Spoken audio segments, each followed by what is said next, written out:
안녕하세요. 남스타입니다. 최근에 연예인 빌딩 투자 사례가 하나 더 늘었죠.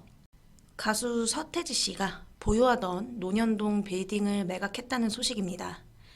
아직 실거래가 조회나 대장상 소유주가 바뀌진 않았는데 매각에 대한 이야기가 기사로 먼저 나왔죠. 서태지 씨가 보유하고 있던 빌딩은 많은 분들이 알고 계실 겁니다. 워낙 유명했죠. 해당 건물인데 대지 면적 약 218평에 연면적 약 1128평, 3종 일반 주거지역에 위치한 지상 6층, 지하 3층 규모 근생 빌딩입니다. 입지적으로 좀 보면 차병원 사거리 인근 논현로에 위치하고 있는 9호선 언주역 초역세권 입지로 서태지 씨가 일찍부터 부동산 투자에 굉장히 능했다는 평을 받았던 입지죠. 사실 입지적으로는 뭐 따로 언급할 필요가 없는 곳이죠. 서태지 씨가 해당 건물을 2002년도에 50억 원대에 매입을 했어요. 그리고 2005년에 약 45억 원 정도 들여서 지금의 건물로 신축을 합니다. 신축한 지 약 17년 정도 된 건물이죠, 벌써. 연면적으로 따져보면 그때 당시로 건축비 평당 약 400만 원 조금 안 되게 지은 건데 지금 이 정도 연면적 건물 신축한다 그러면 평당 800은 잡아야 되죠. 그 이상 되는 경우도 있고 그만큼 최근에 건축비가 좀 많이 올랐죠. 해당 건물을 이번에 387억이라는 금액에 매각을 한 겁니다. 그러면 그냥 대출 이런 거 빼고 단순하게 계산하면 거의 300억 가까운 시세 차익을 남긴 거죠. 진짜 제대로 된 입지에 시간만 주면 이렇게 효자노릇 하는 게 부동산인 것 같습니다. 387억 매가면 평당 약 1억 8천 정도 되는데 생각보다는 평당가가 그렇게 세지는 않은 것 같아요. 매수하신 분이 시세대로 괜찮은 가격에 매수를 했다고 보입니다. 지금 이 건물 용적률이 거의 300%를 다 찾아 먹었어요. 근데 지금 지으려면 250% 상한선이기 때문에 50%가 이득이죠. 그럼 이 건물 같은 경우는 굳이 신축을 다시 할 필요가 없겠죠. 약간의 리모델링을 통해서 요즘 트렌드에 맞는 건물로 밸류업 시키면 매수하신 분도 또 재매각에 대한 방향성이 나올 것 같습니다. 입지가 뭐 워낙에 뛰어나다 보니까 여기 인근이 보시다시피 병원들도 좀 많이 몰려 있고 그런 곳이죠. 서태지 씨는 사실 이 건물을 20년을 보유했기 때문에 시간적인 면에서 굉장히 장기적인 투자로 가져갔다고 볼 수 있죠. 근데 사실 시간만 줬다고 해서 모든 부동산의 가치가 이렇게 다 엄청나게 바뀌는 건 아닙니다. 저기 어디 지방 가보면 20년째 가격 똑같은 부동산들도 많아요. 근데 여긴 강남 한복판이기도 했고 가장 중요한 건 호재가 있었다는 겁니다.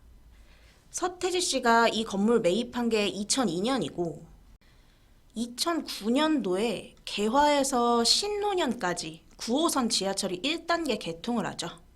그리고 2015년에 신논현에서 종합운동장까지 2단계가 개통되면서 언주역이 신설됩니다. 그러면서 서태지 씨가 보유하던 이 빌딩이 9호선 초역세권 빌딩으로 자리를 잡게 된 거죠. 이 9호선도 서울 시내 지하철 라인 중에서 상위 등급으로 치는 노선 중에 하나죠. 이런 호재가 있었기 때문에 시간이 지나서 약 300억 가까운 시세 차익을 낼 수 있었던 겁니다. 그냥 무작정 시간만 준다고 이렇게 엄청난 시세 차익을 모두 다 볼 수 있는 건 아닙니다. 그래서 부동산 투자에서 가장 중요한 게 호재고 거기에 시간까지 더해진다면 그 시너지 효과가 상당하다는 거죠. 이번 서태지 씨 빌딩 매각 사례를 통해서 또 한 번 배울 수 있었죠. 근데 서태지 씨는 이런 좋은 입지를 매입해서 신축을 통한 가치 창출을 이뤄냈다면 지금은 상황이 조금 다르죠. 앞서 말했듯이 최근에는 건축비가 가파르게 상승을 하고 있기 때문에 기존 투자 방식과는 조금 다른 방향성, 출구를 찾으시는 게 좋은 시기입니다. 리모델링이라든지 아니면 이미 신축된 완성형 건물 쪽을 선호하시는 분들이 늘어나고 있는데 이것도 건물 개별 입지나 상황에 따라서 체크해야 할 것들이 천차만별이기 때문에 혼자서 해내기 어렵다고 판단이 되시면 전문가의 도움을 받으시는 것을 추천드리고요. 어쨌든 서태지 씨는 과감하게 좋은 입지를 선점했기 때문에 이러한 차익을, 300억 가까운 차익을 볼 수 있었던 겁니다.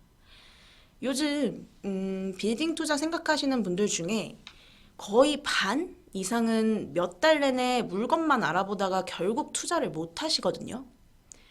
고객분들 보다 보면 그런 부분이 제일 안타까운 것 같아요. 망설이다가 좋은 물건 놓치시는 분들이 정말 많죠. 또는 그런 미래 가치를 알아보지 못하시거나 금리 인상이다, 건축비 올랐다, 뭐다 여러 가지로 빌딩 투자가 지금 쉽지만은 않은 상황이지만 이런 시장 속에서도 계속 거래는 되고 있습니다. 지금 이것도 거래 사례인 거잖아요.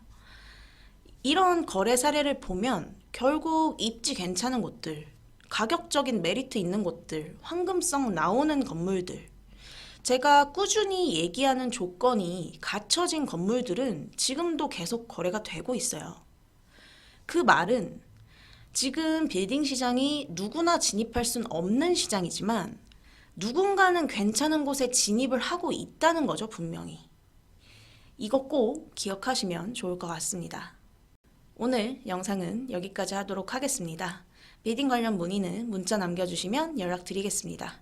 구독, 좋아요 많이 눌러주시면 감사하겠습니다. 남스타였습니다. 감사합니다.